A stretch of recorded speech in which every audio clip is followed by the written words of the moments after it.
네. 지금부터 여행지리 두 번째 강의를 시작하도록 하겠습니다. 오늘은 여행에 관련돼서 필수 조건인 교통수단의 변화와 그거에 따른 여행의 변화에 대해서 살펴보도록 하겠습니다. 주요한 점은 오늘은 이제 교통수단의 특징에 대해서 살펴보는 거라고 생각하시면 되겠어요. 자, 우선은 교과서 페이지 17페이지를 펴보시기 바랍니다. 페이지 17페이지를 펴보시면 아래쪽에 우리 활동으로 교통수단에 따른 여행의 장단점에 대해서 나옵니다. 그래서 내용이 들어가 있는 부분도 있고 빈칸으로 채워져 있는 부분인데 선생님이 다 채워놨습니다. 자, 그래서 주요 교통수단 되게 중요한 편이기 때문에 이거는 좀 별표 하나 쳐주시기 바랍니다. 주요 교통수단에 대해서 한번 살펴보도록 할게요. 자, 우선 첫 번째 항공입니다. 항공은 우리 해외여행 시 많이 이용하는 것이 바로 항공이죠. 특히 우리나라는 반도로 구성되어 있지만 북한에 가로막혀 있어서 대륙을 기차라든가 도로 이용을 하기 어렵습니다. 다른 나라 가기 위해서는. 그래서 해외를 나갈 때는 꼭 항공교통을 이용하게 됩니다. 장점은 빠른 속도죠. 이 네 교통수단 중에서 가장 빠른 속도를 갖고 있습니다. 또 하늘 위에서 바라보기 때문에 어떤 색다른 경관을 감상할 수 있습니다. 그런데 단점도 있겠죠. 제일 빠른 대신에 단점도 그만큼 비용이 되게 비쌉니다. 비용이 비싸고 또 기름값도 상당히 비싸기 때문에 이런 것들이 단점이고요. 또 사고 시 위험성이 매우 높습니다. 고속으로 가기도 하고 또 기사 상태가 안 좋을 수도 있기 때문에 혹시 비행기가 사고가 났을 경우에는 추락할 경우에는 큰 사고가 당할 수 있겠죠. 그런 위험성을 갖고 있습니다. 또 공항과 비행기의 터미널이 공항이죠. 공항과 실제 여행자의 거리가 상당히 멀리 떨어져 있습니다. 그렇죠? 그래서 문전 연결성이 떨어지는데 우리도 마찬가지로 해외여행 가게 되면 우리 인천국제공항을 가게 돼 있죠. 대전에서 인천국제공항까지 가서 거기 가서 뭐 동남아시아든 유럽이든 뭐 미국이든 이렇게 그 비행기를 타야 됩니다. 그러니까 실제 여행지와는 상당히 거리가 멀리 떨어져 있습니다. 이게 단점 중에 하나고. 그 다음에 또 기상 조건이라든가 대기 상태라든가 또 정비상의 문제로 정시성 확보가 어렵다. 이 정시성이라는 게 뭐냐? 제 시간에 간다. 정확한 시간에 출발하거나 또 도착하는 거, 저거조차 정확한 시간에 출발하거나 도착한다. 이 정확한 시간, 이 정시성인데 이런 거 확보하기가 어렵습니다. 여러분들 아마 작년에 수학여행 갔을 때, 제주 수학여행 갔을 때 아마 출발 때도 조금 딜레이 될 수 있을 거고 특히 제주도에서 청주를 왔을 때 그때 좀 많이 딜레이 됐을 겁니다. 선생님 때는 4시간 딜레이 됐었어요. 그래서 그런 것들이 기상 조건이라든가 또 정비상의 문제로 인해서 정시성 확보가 어렵다는 게 항공교통의 단점 중에 하나입니다. 아무튼 그렇지만 또 장점도 많죠. 장점도 많습니다. 자, 그 다음에 선박입니다. 선박. 요즘에는 이제 크루즈 여행을 많이 하죠. 그래서 선박 크루즈 이렇게 보시면 되겠는데 숙박 비용을 아낄 수 있다. 이 크루즈는 특히 숙박이라든가 숙식을 다 해결할 수 있습니다. 그래서 숙박 비용을 아낄 수가 있겠고 또 여행 중에 여러 가지 시설을 이용할 수 있습니다. 뭐 놀이, 뭐 레저, 뭐 이런 것들을 다 준비가 돼 있기 때문에 선박 배를 이용하게 되면서 여행 중에 놀이라든가 레저 다양한 서비스들이 구현되어 있습니다. 또 바다 위에서 볼 수 있는 그런 경관을 느낄 수가 있죠. 우리 육지와는 다른 바다에서의 그런 풍경들을 볼 수가 있습니다. 단점은 속도가 가장 느립니다. 네 가지 교통수단 중에서 속도가 가장 느립니다. 그렇죠? 또 해안가에 있어서 항구가 해양에 있죠. 바닷가 주변에 있기 때문에 접근성이 낮다. 내가 만약에 배를 타고 가려면 동해안이든 남해안이든 서해안이든 그쪽 항구까지 가야 됩니다. 그죠? 그다음 세 번째로 해상의 기상 상태에 따라서 제한이 많다. 해상의 파도라든가 해일이라든가 또 뭐 안개라든가 이런 것들 때문에 출항하기 어려울 수도 있습니다. 그죠? 또 한국 뭐 태풍이 오게 되면 거의 출항할 수가 없죠. 그래서 그런 것들 때문에 내가 정해진 계획에 맞춰서 여행하기가 쉽지가 않다라는 게 단점입니다. 철도입니다. 철도. 뭐 대표적인 게 우리 KTX 생각하시면 되겠죠. 자, 또는 지하철도 생각하시면 되겠습니다. 지하철까지 포함시키면 되겠습니다. 자, 철도의 장점 중에 하나는 이게 제일 좋아요. 정시성 확보가 가장 잘 보장된다. 정시성이란 것은 정확한 시간에 출발하고 도착하는 거죠. 이게 바로 지하철이라든가 철도의 가장 큰 장점이에요. 딜레이 돼봤자 뭐 1분, 2분 정도밖에 안 되고 정확한 시간에 출발해서 정확한 시간에 도착할 수 있기 때문에 출퇴근용으로 많이 사용하기도 합니다. 그죠? 자, 그 다음에 비용이 상대적으로 저렴하다. 비용이 상대적으로 비행기라든가 선박에 비해서 좀 저렴한 편이고요. 자, 얘네는 안전성이 높다. 대체로 안전한 편입니다. 안전한 편인데 이제 고속철도 같은 KTX 같은 경우에는 혹시라도 잘못 철로라든가 이런 것들이 잘 안 돼 있을 경우에는 한번 뭐 사고가 날 경우에는 큰 사고로 위험될 수 있지만 대부분은 거의 안전합니다. 거의 안전성이 높다. 자, 그 다음에 또 다양한 종류의 관광 열차를 연계 상품인 관광 열차를 살펴가 있습니다. 태백산맥 주변 V 트레인이라든가 O 트레인, S 트레인, 그다음에 눈꽃 열차 등등등 이런 관광 열차랑 연계가 됩니다. 자, 여기는 특히 여러분들도 비행기 계열이라든가 또 선박해양학과라든가 철도 계열 학과라든가 이런 쪽에 학과에 관련된 것들의 그런 원전 문제도 해당이 될 수 있기 때문에 잘 알아주면 좋겠습니다. 자, 또 시간이 오래 걸린다는 단점을 갖고 있죠. 시간이 꽤 걸린 편입니다. 또 출퇴근 시간에 혼잡하기 때문에 이럴 때는 조금 복잡하기도 하고 또 여러 차례 갈아타야 되는 경우가 많습니다. 지하철의 경우에는 우리 대전은 한 1호선밖에 없지만 서울 경우에는 8호선, 9호선까지 있기 때문에 중간 지점 같은 데는 환승역이라고 있어요. 환승역이 있는데 이런 데 갈아타기가 좀 처음인 사람들은 좀 낯설고 어렵기도 합니다. 자, 그 다음 자동차입니다. 자동차의 장점 중에 하나는 자동차 우리가 제일 많이 이용하고 있죠. 여러분들 봉고차 같은 것들 또 어머니 아버님 승용차 생각하시면 되겠습니다. 접근성이 가장 우수하다. 접근성. 쉽게 접근할 수 있다라는 겁니다. 그래서 문전 연결성이 가장 좋습니다. 이게 가장 좋은 점이죠. 문전 연결성이 무슨 말이냐. 내 문 앞에서 출발해서 다른 사람 집이라든가 식당 같은데 문 앞까지 도착할 수 있다. 도어 투 도어. 문 앞에서 출발해서 문 앞에까지 도착할 수 있다. 이게 가장 큰 장점이죠. 그죠? 이게 제일 좋은 장점 중에 하나입니다. 자, 그 다음에 신속하게 이동할 수 있다. 도로교통이라든가 자동차는 기동성이 되게 좋기 때문에 바로 문 앞에서 내가 부릉부릉 끌고 어디든 다 나갈 수 있기 때문에 신속하게 빠르게 해당되는 지점을 갈 수가 있습니다. 또 다양한 연계 상품이 가능해서 렌트카를 이용해 가지고 여러 가지 여행을 다닐 수가 있겠고 또 자유롭게 여행을 다닐 수가 있습니다. 이게 장점이고 단점은 연료비가 많이 듭니다. 자동차는 먼 거리를 가게 되면은 연료비가 많이 들어서 비용이 많이 듭니다. 장거리 여행을 갈 경우에는 비용이 많이 든다. 그 이유가 뭐냐? 연료비가 많이 들기 때문에 그래요.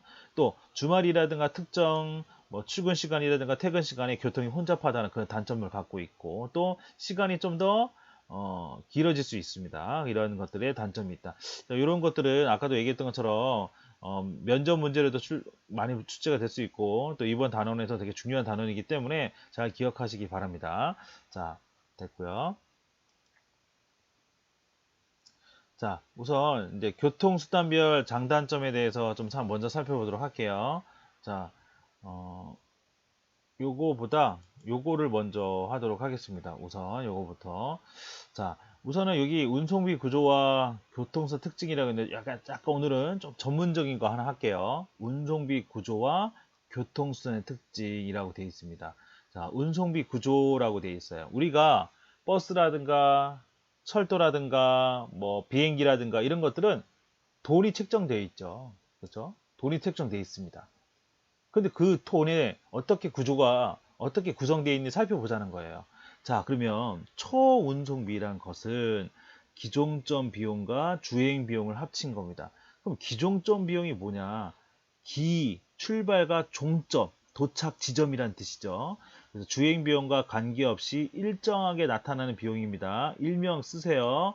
터미널 비용입니다. 터미널 비용이라 그래요. 터미널 코스트라 그래요. 일명 터미널 비용입니다. 우리 배 같은 경우에는 항구고 비행기 같은 경우에는 공항이고요. 버스 같은 경우에는 터미널, 여객 터미널, 버스 터미널 같은 경우를 생각하시면 됩니다. 자, 그런데 그런 것들은 보험료라든가 또 터미널 유지비, 또 정비도 하죠. 정비비, 그다음 하역비, 그다음에 그 선적비, 물건을 싣는 거 이런들의 다양한 비용들이 있고 또 배라든가 비행기 같은 것들은 또 청소도 해야 되겠죠. 그런 비용들의 고정 비용이 들어가 있습니다. 만약에 우리가 배를 탄다고 뭐 가격이 2만 원이다 한다면 그 2만 원 안에 기종점 비용이라는 게 들어가 있다는 거예요. 자, 그 다음에 주행 비용이 있죠. 주행 비용은 주행 거리에 따라 늘어나는 비용을 주행 비용이라고 합니다. 우리가 거리가 멀어질수록 더 비싸지잖아요. 그렇죠? 더 비싸집니다. KTX 경우에 대전에서 서울까지 갈 경우에 한 2만 3천 원 정도 되는데 더 거리가 멀어지면 부산에서 출발하게 되면 한 3만 원 후반대, 4만 원까지 가죠. 이렇게 비용이 늘어남에 따라서 거리가 늘어남에 따라서 비용이 늘어난 것을 바로 얘기한다. 그래서 총운송비는 기종점 비용과 주행 비용이 합쳐져 있는 겁니다. 예를 들어서 택시를 한번 볼게요. 택시를 딱 타게 되면은 딱 3,000원의 고정 비용이 나타나죠, 바로. 이거 뭐야? 타자마자 이동도 안 했는데 바로 3,000원이 나오죠. 그렇죠? 그 3,000원이 뭡니까? 바로 이게 기종점 비용입니다. 기종점 비용이라 볼 수 있어요. 그래서 우리는 당당하게 에어컨이라든가 온풍기 같은 거 요구하는 거 해야 됩니다. 기종점 비용이 그게. 그 다음에 가다 보면은 3,000원이 작으면 이제 주행에 따라서 100원씩 늘어나지 않습니까? 100원씩 늘어나죠. 그게 뭡니까? 100원씩 늘어나는 거. 그게 뭐예요? 그게 주행 비용입니다. 모든 운송비는 이런 두 가지 구조로 돼 있어요. 기종점 비용과 기종점 비용과 주행 비용이 합쳐져 있다라는 겁니다. 알아두시면 좋겠고요. 자, 그럼 오른쪽 그래프 봅시다. 자, 이 그래프 보시면 이거 1차 그래프라서 뭐 여러분들 쉽게 이해할 수 있을 것 같은데요. 자, 우선 운송비 구조의 기본적 구조는 자, 우선 X축은 거리고요. Y축은 운송비입니다. 자, 우선은 X 거리가 0일 때 여기 Y 절편이라고 하셨죠? Y 절편, 이 절편 지역 X가 거리가 0일 때 여기까지 가요. 거리가 0이니까 0일 때 지점의 비용이니까 이거는 바로 뭡니까? 기종점 비용, 터미널 코스트, 기종점 비용이라고 할 수 있습니다. 거리가 움직이지도 않았는데 비용이 책정돼 있어. 그것은 뭐 청소비라든가 하역비라든가 선적비라든가 그 다음에 터미널 유지비라든가 뭐 보험료라든가 등등이 해당됩니다. 이만큼 유지가 됐습니다. 그 다음에 이제 출발을 합니다. 1km, 2km 쭉쭉 나가겠죠. 출발하게 되면서 쭉 올라가는 비용, 이게 뭐야? 주행 비용입니다. 그래서 이 두 가지가 합쳤어. 이 두 개 합친 게 바로 뭡니까? 총운송비다. 다시 한번. 총운송비는 기종점 비용과 그 다음 주행 비용이 합쳐서 만들어진 비용이다. 비행기라든가 배라든가 버스 같은 것들은 전부 다 철도도 마찬가지고 이런 총운송비로 구성이 되어 있습니다. 자, 이런 것들을 더욱더 확장시켜서 요거 별표 꼭 치세요. 별표 치세요. 자, 요 확장시켜서 네 가지 교통수단, 우리가 자주 쓰는 네 가지 교통수단을 해서 적용을 하도록 할게요. 자, 우선은 제일부터 밑에 도로교통 보십시오. 도로교통 우선은 Y절편부터 볼게요. 거리가 0일 지점, 여기 터미널 코스트죠? 바로 기종점 비용입니다. 기종점 비용이 이렇게 되어 있어요. 자, 기종점 비용이 여기가 도로고, 그 다음 두 번째가 철도고, 그 다음에 세 번째가 해운이고, 네 번째가 항공입니다. 자, 기종점 비용 정리할게요. 자, 보자. 정리합시다. 기종점 비용은 처음과 시작 지점과 출발 도착 지점이라 해서 이때의 비용은 도로가 제일 적고요. 그 다음 철도고, 그 다음 해운, 항공이 제일 비쌉니다. 다시 한번 도로가 제일 싸고 도로교통, 그 다음에 철도, 해운, 항공이 제일 비쌉니다. 그러니까 비행기 비용이 가장 비쌉니다. 기종점 비용이 가장 비싸요. 뭐 정비비라든가 이런 것들이 많이 들기도 하죠. 됐습니다. 자, 됐고요. 그 다음에 이제 장거리로 갈수록 어떻게 이동되는 가 한번 살펴볼게요. 장거리로 갈수록 점점 주행 비용이 빠른 속도로 올라가는 게 도로교통이에요. 도로교통은 이따가 정리해 드리겠지만은 주행 비용이 급상승합니다. 급상승해요. 경사도가 높아. 나중에는 이제 항공도 뚫을 수 있겠죠. 그러니까 도로교통은 장거리에는 불리합니다. 그래서 자, 그다음에 철도교통은 좀 애매하고 해운교통은 주행 비용이 갈수록 그 경사도의 그 단위 경사도가 점점 떨어지죠. 그렇죠? 점점 하락한다고 볼 수 있습니다. 해운교통은 장거리의 비용이 되게 유리합니다. 장거리 수송이 상당히 저렴한 가격으로 갈 수가 있어요. 자, 그래서 이렇게 보시면 되겠고, 그다음 항공교통은 무조건 높습니다. 자, 그래서 여기 보시면은 이렇게 그 만나는 지점을 딱딱 끊어 보면은, 예, 만나는 지점 여기가 이게 그래프가 이게 좀 이상하게 돼 있는데, 만나는 끊어서 되면 일단 도로교통은 결론적으로 써십시오. 도로교통은 단거리에 유리합니다. 단거리. 단거리라고 해서 뭐 각 나라마다 다 다르지만 한 대략적으로 한 400km, 500km 안쪽 이 정도는 도로교통이 좋아요. 그래서 우리나라는 도로교통이 상당히 발달되어 있죠. 한 87% 정도를 거의 도로교통 이용하고 있으니까 우리나라 국내 여행에서 그 다음 철도입니다. 철도는 중거리라든가 장거리에 이용되죠. 미국이라든가 뭐 러시아 같은 데는 장거리도 많이 이용하는데 아무튼 중거리 같은 게 아주 좋습니다. 가격 대비해서 상당히 좋고요. 해운교통은 장거리에 유리하죠. 그죠? 장거리인데 속도가 느린 장거리. 대량 화물이라든가 뭐 이런 뭐 수출이라든가 무역선 같은 것들 이용했을 때 장거리로 하면서 저렴하게 갈 수 있을 때 이거 해운교통이 상당히 유리합니다. 항공교통입니다. 항공교통은 장거리면서 빠르게 신속하게 움직일 때 우리 국외 해외 여행 같은 것을 이용할 때 항공공유 또 뭐 반도체라든가 뭐 어떤 귀중품 같은 것들은 빠른 속도를 이용할 때 항공을 이용합니다. 자, 그렇게 됐고요. 자, 그러면 요거 그래프 한번 정리했으니까 요거 그래프 잘 정리하도록 하시고, 자, 그러면 이 네 가지가 우리 생활에 자주 쓰이고 있는데 뭐 요즘에 마차라든가 뭐 열기구 안 쓰잖아요. 그렇죠? 이 네 가지 교통에 대해서 잘 살펴보도록 하겠습니다. 자, 특징들 자 연달아서 잘 기억하세요. 이것도 마찬가지로 별 하나입니다. 우선 도로교통은 기종전 비용이 가장 저렴하다. 아까 봤죠? 기종전 비용이 가장 저렴하다. 그 다음 주행 비용이 철도와 해운보다는 좀 비싼 편이다. 철도와 해운보다는 비싸고 경사도가 상당히 급격하게 올라가는 걸 봤습니다. 그래서 그게 바로 이제 장거리로 가게 되면 연료비를 많이 지불해야 되기 때문에 그런 비용이 있고, 특징은 높은 기동성을 갖고 있습니다. 이 높은 기동성이란 말은 내가 바로 내려가서 바로 신속하게 탈 수가 있다는 거죠. 타고 빨리 내가 원하는 데로 갈 수 있다는 거죠. 이게 최대 장점이고, 또 문전 연결수 좋다. 이게 도로교통의 가장 큰 특징입니다. 높은 기동성과 그다음에 문전 연결수 상당히 좋다. 문 앞에서 출발해서 내가 해당되는 지역, 해당되는 곳에 식당이라든가 그런 집에 문 앞까지 갈아갈 수 있기 때문에 편하죠. 그다음 지형적 제약이 작습니다. 뭐 웬만한 산 같은 데도 이렇게 도로를 뚫거나 아니면은 뭐 터널을 뚫어서 지형적 제약을 극복할 수가 있습니다. 철도 보십시오. 철도는 기종점 비용과 주행 비용이 도로와 해운의 딱 중간에 위치하고 중장거리에 유리하다. 체크해 두십시오. 중장거리 유리하다. 중장거리 유리하다. 자, 좋은 점 뭐냐 이것도 기억하십시오. 정시성과 안전성이 우수하다. 도로교통은 약간 사고 날 수도 있고 또 그 다음에 또 복잡할 수도 있어서 딜레이 될 수가 있습니다. 그에 비해서 기차는 딱 정해진 시간 내에 출발하고 도착하기 때문에 정시성과 안전성을 유지할 수 있는 최대 장점을 갖고 있고요. 그 다음 지형적 제약이 크다라는 말은 뭐냐면 높은 산 같은데 이 철도가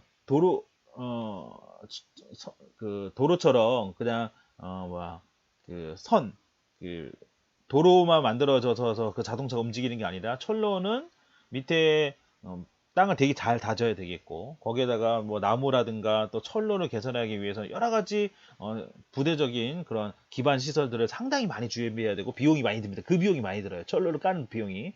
그런 것들을 지형적 제약이 크기 때문에 산 꼭대기라든가 이런 데까지 만들기가 쉽지가 않다는 겁니다. 해운입니다. 해운 여러분들 뭐 요즘에는 크루즈 보시면 되겠어요. 크루즈.